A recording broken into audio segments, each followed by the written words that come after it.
c'est le temps de l'avant. Et, et après, c'est le temps de l'après. Et c'est parce qu'on confond très souvent l'avant comme ce qui précède que j'ai décidé de choisir un thème en rapport avec l'habitation de Dieu. Parce que l'avant ne veut pas dire ce qui précède.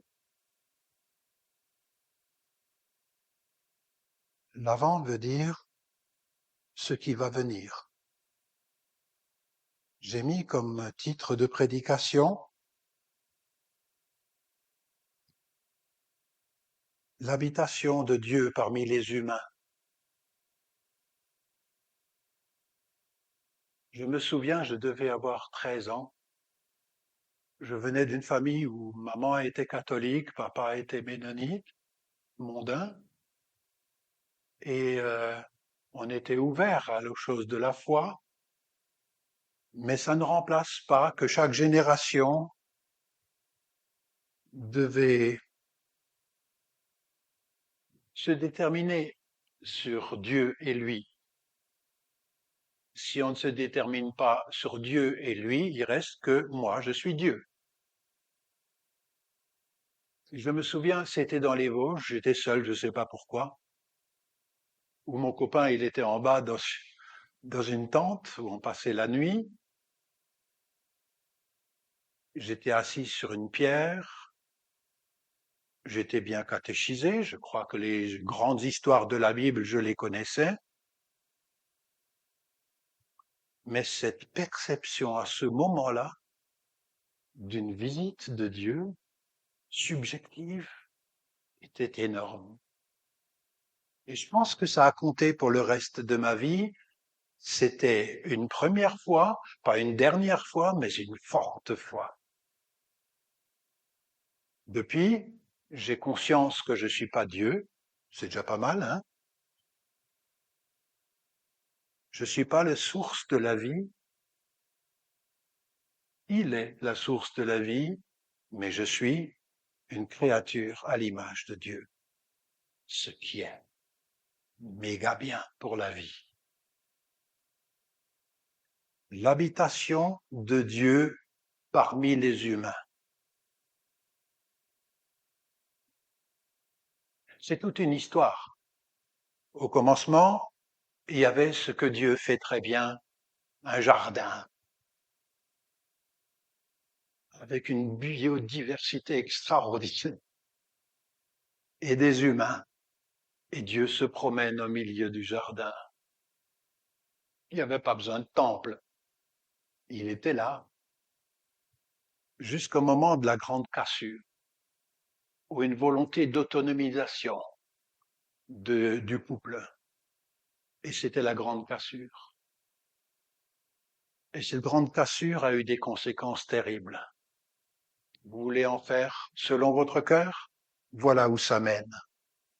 Vous savez, de toute façon, les gens se remplissent par quelque chose. De toute façon, les gens se remplissent par quelque chose.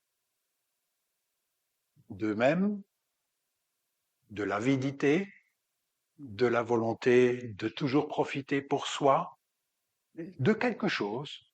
On court tous après quelque chose. Là, il y a une histoire. Le mot l'avant, je vous laisse voir mes notes comme d'habitude, d'accord? Ça vient de adventus, qui veut dire la venue. Avant ne veut pas dire avant quelque chose, ça veut dire il vient. Il, c'est Dieu. Dans la tradition, on installe dans les maisons des signes avant-coureurs de Noël. Des couronnes, par exemple, c'est une tradition humaine, mais elle est belle. Même ça aussi, c'est une tradition humaine. Normalement, on met les cadeaux sous Jésus. Mais Jésus est symbolisé par un sapin, hein? On peut expliquer. Hein. Mais 4 bougies, signe de globalité, des 4 coins de l'horizon, 4. Donc, l'avant L'avant d'une venue de Dieu est de toute façon une préparation. une préparation. Le but de ces temps, c'est de nous préparer. On n'accueille pas Dieu n'importe comment. S'il vient, on n'accueille pas Dieu n'importe quand. Même dans l'Évangile, vous connaissez quelqu'un qui a préparé le chemin du Seigneur? Jean le Baptiste, comment il a préparé le chemin du Seigneur? Il aplanissait les routes. C'est c'est les routes avec les orgueils, les pierres d'orgueil du cœur, hein, et de l'avidité et de moi au centre de tout, d'accord? C'est aplanissez les routes. Autant on n'accueille pas Dieu n'importe comment. Et c'est la fonction de l'avant de préparer le siège de nos personnes, le plus fondamental. Il vient pour faire ce que tout souverain fait, c'est gouverner et juger. Juger le mal parce que c'est de la pourriture. Encourager le bien parce que c'est comme ça qu'on l'aime. Il vient pour faire son boulot. Psaume 96, verset 13. Donc, le temps de l'Avent, c'est un temps d'ajustement, de préparation. Il est utile alors qu'on fasse quelque chose que rien dans cette période nous pousse à faire, de ralentir nos vies. Cool man. Top. On était hier au marché de Noël de Colmar, mais il n'y avait rien pour ralentir les vies là-bas, hein. Je suis pas contre les marchés de Noël. On a besoin de lumière, hein, il y a moins de lumière, hein. Ça va bien, psychiquement ça fait du bien. Mais qu'est-ce qu'on court? Pour consommer, pourquoi on consomme? Parce que ça fait du bien, parce que c'est bon peut-être, mais ça s'arrête quand tout ça? Si ça s'arrête jamais, c'est que vraiment on a besoin de s'arrêter. Que nous réfléchissions à cette attente qui précède la venue de Dieu et de son Messie. De son Messie, ça veut dire de Dieu fait homme, et c'est ça le mystère le plus incroyable. On prend conscience de ces creux, de ces manques. On attend la venue de Dieu habitant en nous. Donc on a dit d'abord dans un jardin, il se promenait au milieu de sa création. C'était une harmonie extraordinaire. Merci pour Ésaïe 65, lu tout à l'heure, choisi tout à l'heure. Merci. Quand Dieu intervient, c'est une guérison de la totalité de sa création. Moi, je suis devenu chrétien par intérêt. Il y a parmi vous des lycéens. Dites-moi de ce que vous connaissez dans la Bible, à quel moment Dieu est venu habiter. Les lycéens, pas les anciens lycéens. Ça vous dit quelque chose? Vous connaissez un peu la Bible? Dieu est venu interférer, habiter.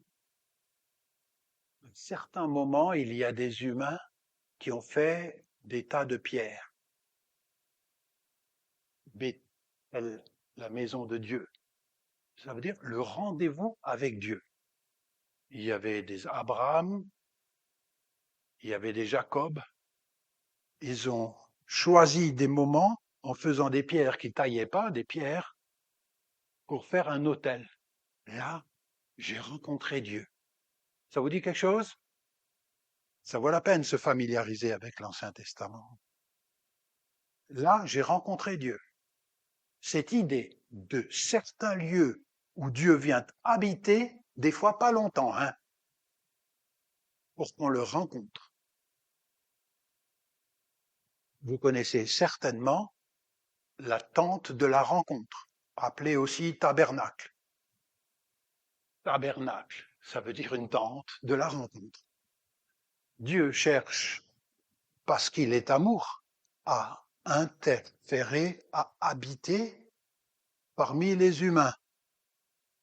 Et c'est notamment via Moïse qui a cette vision d'un lieu où il pourrait habiter. C'est un itinérant, Dieu aussi. Il a fait une tente, d'abord démontable. Ça s'appelait la tente de la rencontre. J'espère que tu as aussi dans ta vie une tente de la rencontre épisodique ou tente du rendez-vous. Après, c'est devenu un temple. Ce temple, il va être démoli 2 fois déjà, hein, notamment quelque chose que Jésus avait prédit. Après avoir essayé de faire du ménage, Dieu aime faire du ménage chez lui. Il a dit, cette génération ne passera pas avant que tout cela arrive. Il restera pas pierre sur pierre. Et c'est arrivé en l'an 70, après Jésus. Mais alors, si Dieu habite là, où est le problème? Laissez-moi vous dire quelque chose.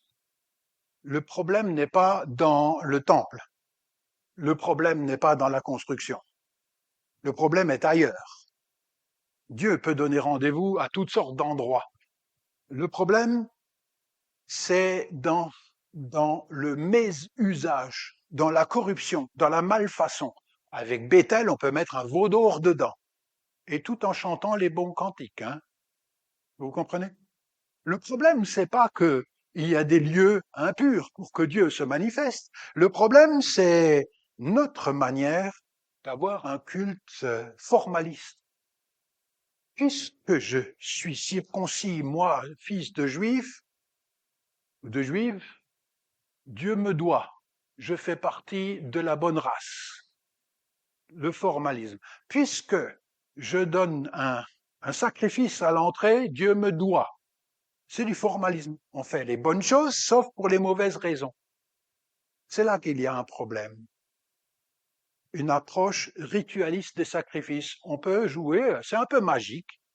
Puisque je prends l'Eucharistie ou la Sainte Seine, puisque j'ai été baptisé, là, c'est bon. Ah ben, c'est pas bon. Le rite est bon pour signifier quelque chose de plus profond. Ça explique pourquoi il y a un passage successif de Dieu et les prophètes en sont bien conscients quand ils disent avoir le temple comme Jérusalem, c'est pas un talisman qui naturellement va magiquement protéger. Ils diront cherchez le Seigneur et vous vivrez. Ce qui est, c'est pas chercher le temple et vous vivrez. Cherchez le Seigneur et vous vivrez.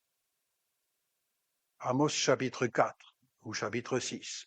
Que l'on pratique la justice, que l'on pratique la droiture, l'amour ou la connaissance de Dieu, et vous vivrez. C'est important pour nous aussi de nous souvenir de ça.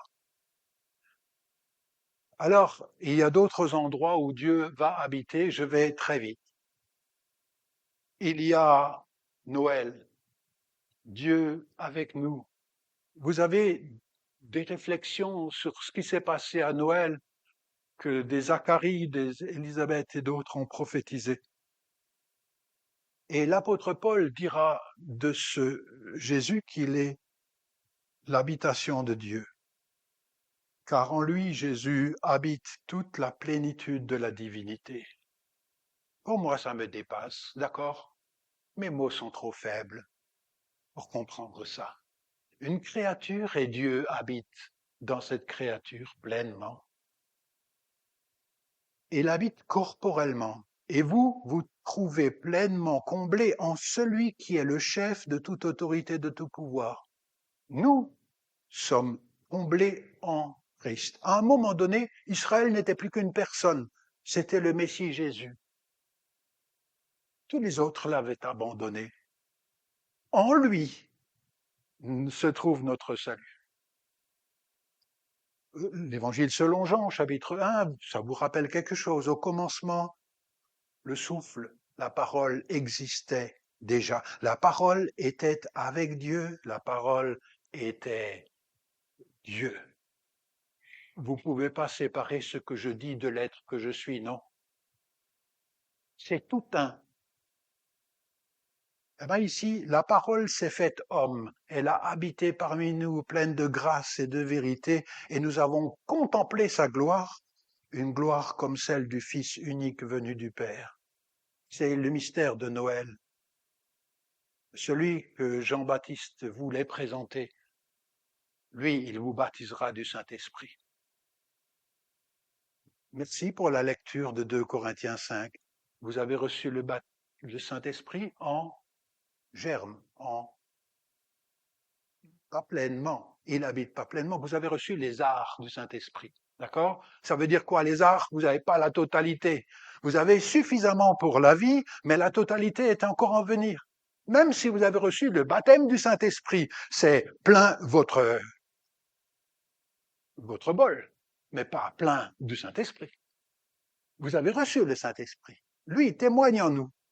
C'est quelque chose de Jésus qui témoigne que nous sommes adoptés, aimés. C'est mystérieux ce truc. Mais la plénitude du Saint-Esprit, même quand elle est communautairement, elle attend encore un devenir. Compte tenu de qui nous sommes, nous ne pouvons suivre le Seigneur que humblement, mais compte tenu de qui il est, on peut le suivre joyeusement. Humblement et joyeusement. Ça va bien avec le statut d'être un disciple du Christ. Humblement, compte tenu de qui on est, et joyeusement, compte tenu de qui il est.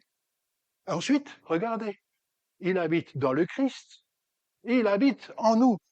Ou bien ne savez-vous pas que votre corps, le corps c'est moi avec mes chromosomes et avec mes hormones, et avec ma tête et les limitations de qui je suis, avec ceux que je supporte et que je supporte moins, avec les héritages glorieux et moins glorieux que j'ai, mon corps. Vous en avez un corps, ouais. Profitez, hein. 1 Corinthiens 6, 19, ne savez-vous pas que votre corps est le temple, le lieu d'habitation du Saint-Esprit qui est en vous et qui vous vient de Dieu et que vous ne vous appartenez dès lors pas. J'appartiens au Seigneur. Vous vous souvenez ce que j'ai dit? Si on n'aime pas le Seigneur, on devient un Seigneur soi-même.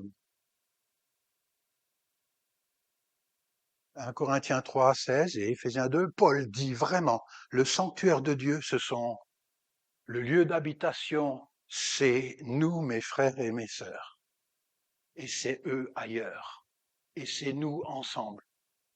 Ça veut dire quoi? Que Dieu veut habiter dans les vallées d'où nous venons, par nous. Ça vous rappelle pas l'Apocalypse? Le Fils de l'homme se promène au milieu des chandeliers.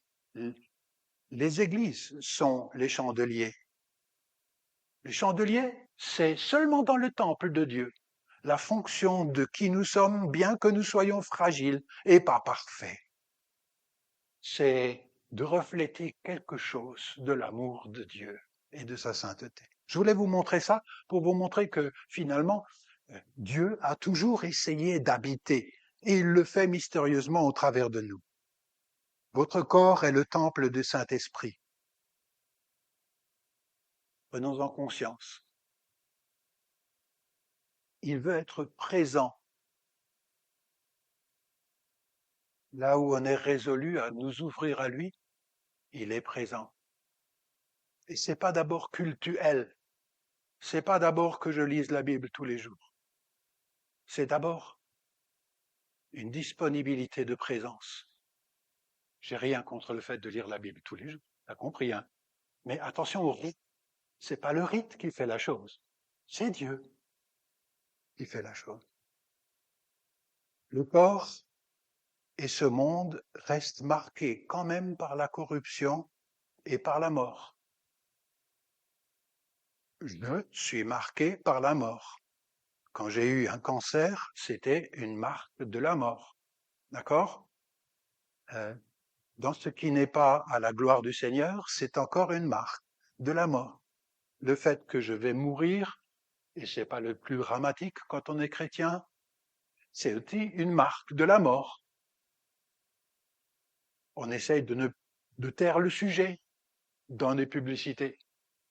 Mais ça fait rien, je crois que c'est important.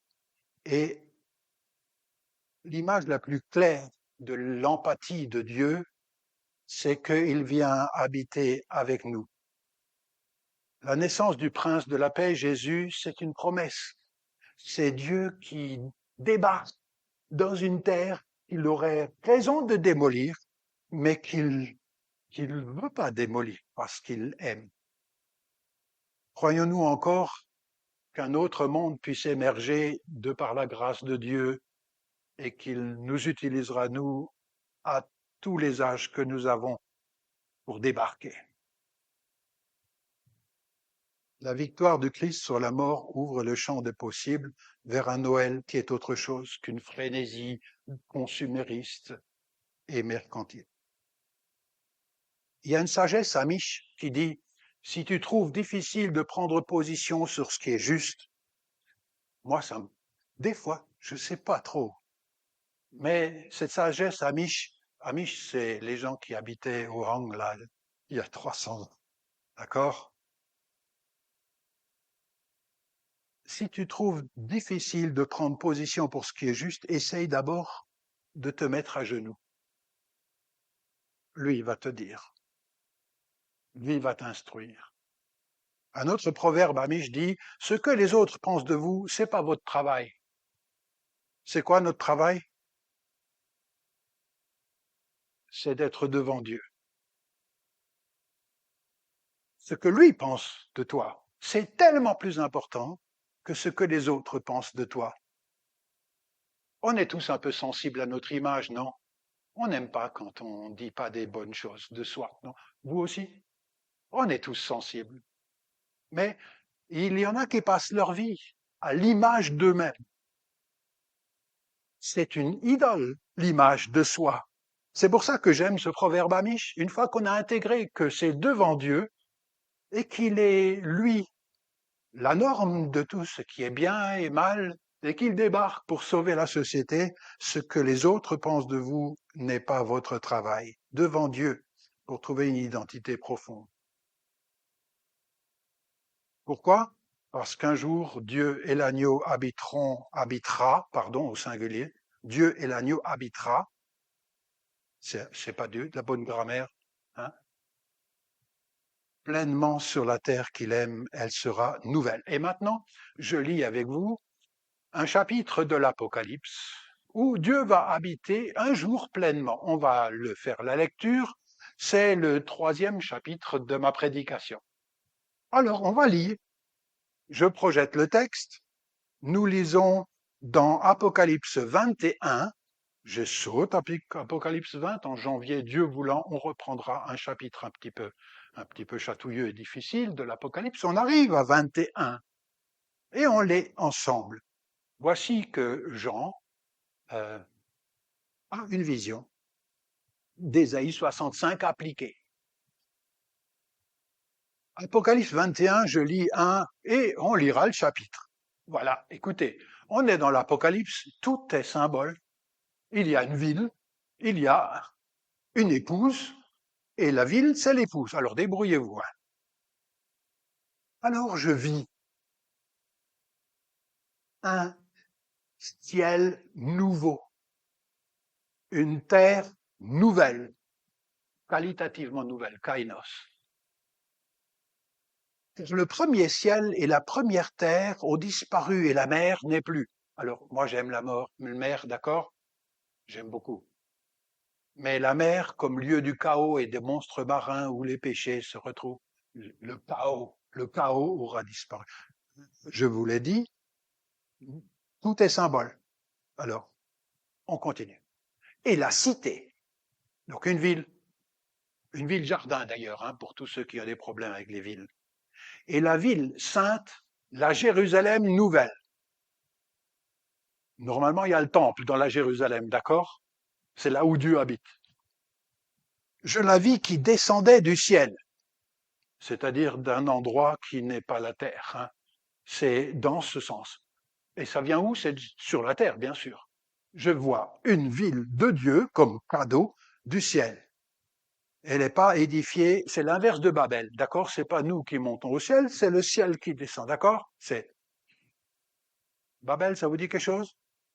La tour de Babel ou Ziggurat. Elle vient d'auprès de Dieu. Et voilà, maintenant, elle devient l'emblème de la terre nouvelle. Elle vient comme une épouse. Bon, aujourd'hui, on se marie un petit peu autrement qu'à l'époque. Il y avait tous les préparatifs. On présente l'épouse radieuse. Elle s'est parée pour son époux. Autrement dit, quelque chose, elle a comme une épouse et il y aura un mariage. Et j'entendis, venant du trône, le trône c'est le siège de la souveraineté de Dieu, une voix forte qui disait, voici la tente de Dieu, plutôt le temple de Dieu. Voici le temple de Dieu, c'est notre thème, avec les humains. Ils seront ces peuples, remarquez le pluriel. On est par conséquent devant une terre nouvelle avec les peuples et certainement les continents. Et lui sera le Dieu qui est avec eux. Il essuiera toute larme de leurs yeux.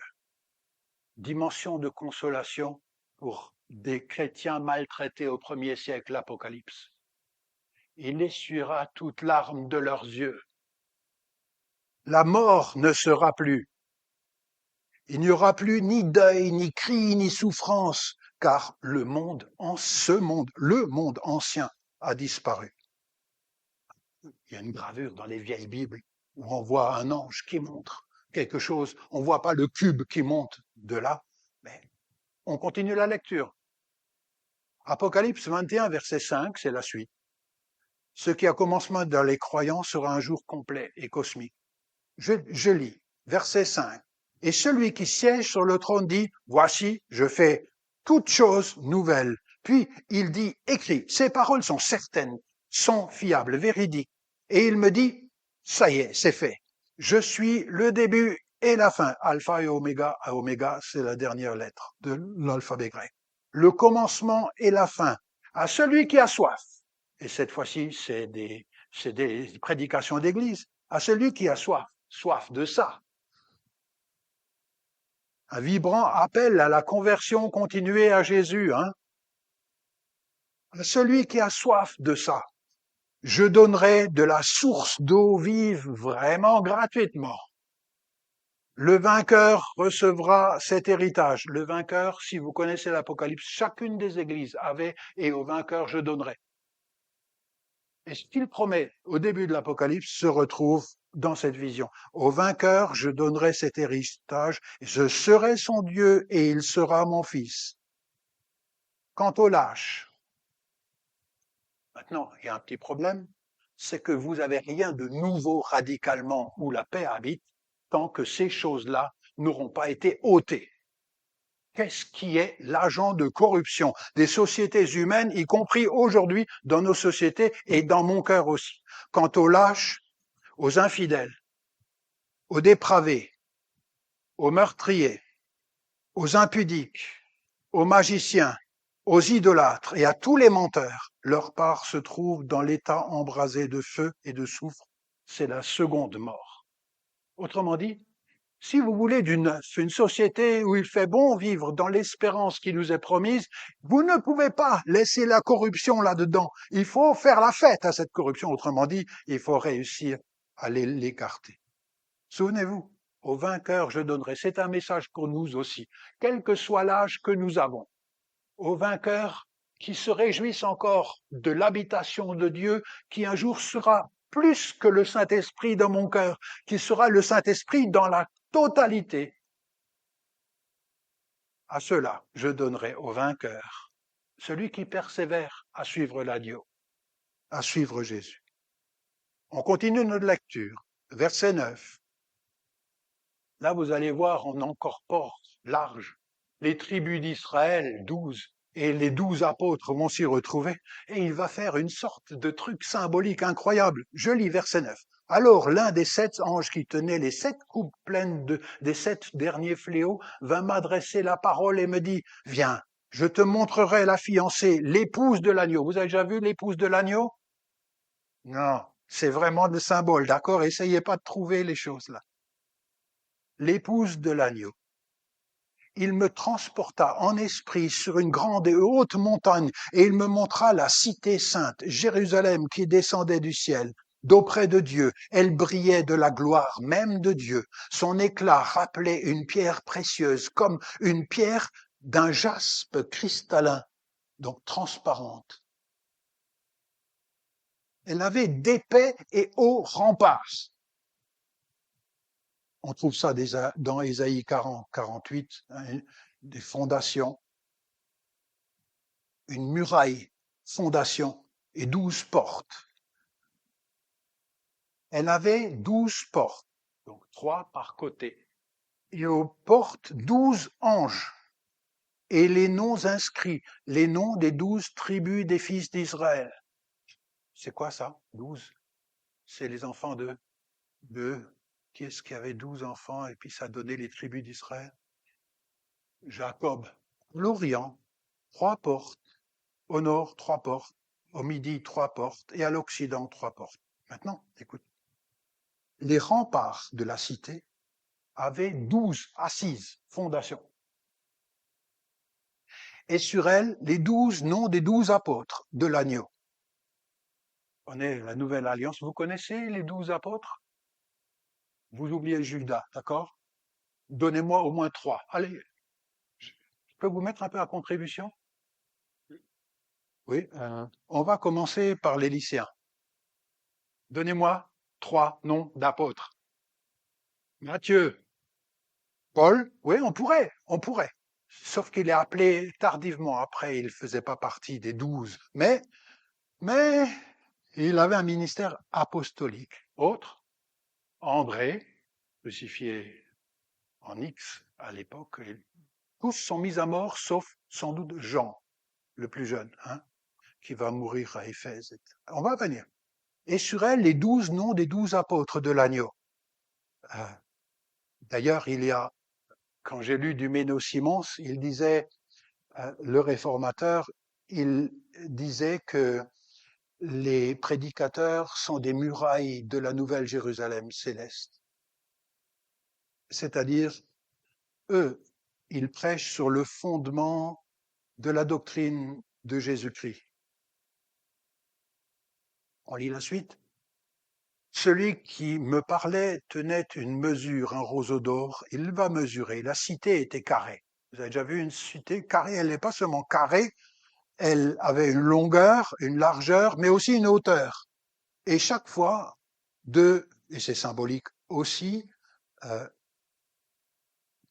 12 000 stades. 12, c'est parfait. 1000, c'est une chiffre d'énormité. C'est 2000 et quelque chose kilomètres. Une ville cubique. 2000 kilomètres, 2000. D'accord, vous pouvez aller de Jérusalem jusqu'à Rome avec ça, hein. Et vous montez, et vous. Déjà une ville cubique, je ne sais pas aujourd'hui ce que ça peut être. Je vous montre des photos tout à l'heure. La cité était carrée. Il mesurait les remparts. Il y avait 144 coudées, à peu près 60 mètres de haut. Les matériaux de ces remparts étaient de jaspe et la cité était d'un or pur, semblable au pur cristal. Les assises des remparts de la cité s'ornaient de pierres précieuses de toutes sortes. La première, c'était du jaspe, le deuxième des saphirs, le troisième calcédoine, le quatrième d'émeraude, la cinquième sardoine, le sixième, je fais le malin, je connais pas, cornaline, la septième chrysolite, la huitième béryl, la neuvième topaze, la dixième chrysophase, la onzième hyacinthe, la douzième améthyste. Vous allez me dire, mais qu'est-ce que ça fait dans la Bible? Écoutez, vous prenez 12 apôtres et vous avez 12 couleurs différentes. Hein. C'est comme nous, hein. Il n'y en a pas un qui ressemble à l'autre ici, même si c'est la même famille, et s'il y a quelques traits de famille qui ressemblent, il y a vraiment des particularités à chaque enfant. Et Dieu récupère les particularités aussi, il en fait, si c'est les 12 apôtres de l'agneau, il en fait, et il a fait de la récupération particulière. Je crois que c'est ça ce que ça veut dire. Les 12 portes étaient 12 perles. Chacune des portes était une seule perle. Alors, excusez-moi, là, il y a mon imagination qui est un petit peu à son cours, et la place de la cité était d'or pur comme un cristal. Il y a un prédicateur ici à Waldersbach. Ça vous dit quelque chose, Waldersbach? C'est dans la vallée de la Bruche, non? Ou je me trompe? La vallée de la Bruche, tu sais pas non plus où c'est. Bon. Alors écoutez, c'est direction Strasbourg. C'était un pasteur du temps de la Révolution française qui s'appelait Jean-Philippe Oberlin. Jean-Frédéric. C'était quelqu'un qui a vraiment rendu l'évangile attractif pour beaucoup de gens de la vallée à l'époque. Il est décédé en 1826. Et lui a fait une collection de ces pierres parce qu'il aimait la pédagogie. Allez voir le musée Oberlin, allez-y, ça va parler de l'évangile et de pertinence. Combien d'entre vous ont déjà vu ce musée? Il est dans la vallée. Oui, c'était bien. Allez-y, c'est vraiment intéressant. Et lui, ce qu'il a fait, il a repris ces pierres pour montrer cette illustration, et chaque fois, il a associé au nom d'un apôtre. Bon, moi, je ne m'y risque pas parce que je ne sais pas lequel est pour quelle pierre, mais lui, dans sa connaissance intime, et puis dans une autre Bible, il y a une représentation d'une ville cube. Alors, on fait au mieux qu'on peut, hein. Une ville cube, dans également une tapisserie vers 1400 après Jésus, une apocalypse flamande. Quand la mort a disparu, comment vous voulez vous représenter un monde où la mort a disparu parce que tous nos repères tiennent compte de la mort? Vous voyez, on peut se représenter un endroit où la justice habite, oui, où l'amour existe, où Dieu habite, mais où la mort a disparu, on est à la limite de ce... Mais quand même, c'est important pour que notre propre orientation de vie, espérance, puisse s'y attacher. Et nous terminons avec, avant la conclusion, avec Apocalypse 21. Mais de temple, je n'en vis point. Quelle est la fonction d'un temple? Rendez-vous. D'accord? Mais quand il n'y a plus besoin de rendez-vous, c'est que Dieu est présent, pleinement. Je n'en vis point dans la cité. C'est une révolution. Je ne sais pas si vous dites ça à un juif, il n'y a plus besoin du temple. Ouh, il va devenir fou, hein. Enfin, un juif croyant, hein, je veux dire. Alors, son temple, c'est le Seigneur, le Dieu Tout-Puissant, ainsi que l'agneau. Laissez-moi vous dire que l'idée est la suivante. Dieu est dans tout. Dieu est alors dans tout. Il n'y a plus, maintenant je suis religieux, maintenant je suis social et maintenant je suis privé. Dieu est dans tout. Nous aussi, on peut s'entraîner à ça. Habitué que le Saint-Esprit habite en nous. La cité n'a besoin ni de soleil ni de la lune pour l'éclairer, car la gloire de Dieu l'illumine. C'est lui qui apporte la lumière. Et son flambeau, c'est l'agneau. La fonction d'un flambeau, c'est qu'on ne se cogne pas et qu'on voit quand il fait nuit. L'agneau éclaire. Et rendez-vous compte, l'animal le plus faible que vous puissiez imaginer dans une basse-cour, enfin une ferme, l'animal le plus faible devient celui qui éclaire le monde. Le prototype d'une création guérie, Jésus. Quand on suit Jésus, il fait bon vivre dans cette société. Les nations marcheront à sa suite. Laissez-moi juste vous dire, Dieu fait de la récup, y compris parmi les nations. Alors que les rois s'étaient coalisés contre l'agneau, qu'ils ont été en échec dans 2 chapitres avant, les voilà purifiés. Il y a une notion de pouvoir qui peut être récupérée. Les nations marcheront à sa suite et les rois de la terre y apporteront leur gloire. Laissez-moi vous dire. Avant, 3 chapitres avant, au chapitre 19 dans l'Apocalypse, le fruit des nations était pris par Babylone, qui est Rome, d'accord? Tous les pays totalitaires, ils sucent les nations satellites, d'accord? C'est pas une première et pas une dernière. Mais ici, Ce que Dieu récupère, c'est pas les choses les plus importantes matérielles, c'est la gloire des nations, ce qui fait l'honneur d'un peuple. Les nations marcheront à sa lumière, l'agneau, et je demande à voir. Et les rois de la terre y apporteront leur gloire. Ces portes ne se fermeront pas au long des jours. Est-ce que vous avez déjà vu une cité avec des murs où on ferme plus les portes? Ça n'existe pas, sauf si c'est plein sécurité. Le mal n'existe plus. Il n'y a plus d'attaque. Il est dit ici, ces portes ne se fermeront pas au cours des jours, car en ce lieu il n'y aura plus de nuit. On y apportera la gloire et l'honneur des nations. Ce sont les seules et vraies richesses, l'honneur des nations. Il n'y entrera nulle souillure. Vous avez vu, c'est la deuxième fois qu'on lit ceci. Il y a des choses qui ne sont pas récupérables. C'est la raison pour laquelle le temps de l'Avent est un temps de préparation. Il n'y entrera nulle souillure, ni personne qui pratique abomination et mensonge, autrement dit corruption, mais ceux-là seuls qui sont inscrits dans le livre de vie et de l'agneau. Je termine. Cette venue, nous l'avons vu, de manière récurrente, ne peut avoir lieu qu'après un jugement. C'est le temps de l'invitation de la venue de Dieu. Jugement du péché, destruction des mauvais comportements. Seigneur, c'est moi. C'est pas un péché d'avoir de l'appétit. C'est pas un péché d'avoir des hormones. C'est pas un péché de vouloir réussir. Mais c'est un péché de le faire sur le dos des autres. Seigneur, purifie-moi. Les autorités impies sont pas récupérables, pourtant quelque chose de l'honneur des nations sera récupéré. Et Satan lui-même sera mis en échec au chapitre 20. C'est la raison pour laquelle c'est possible que cette cité de Dieu arrive. Alors voilà, je termine l'avant. De même, Jean le Baptiste appelle à la repentance et préparer la venue de Dieu par le Messie Jésus qui ôte les péchés du monde.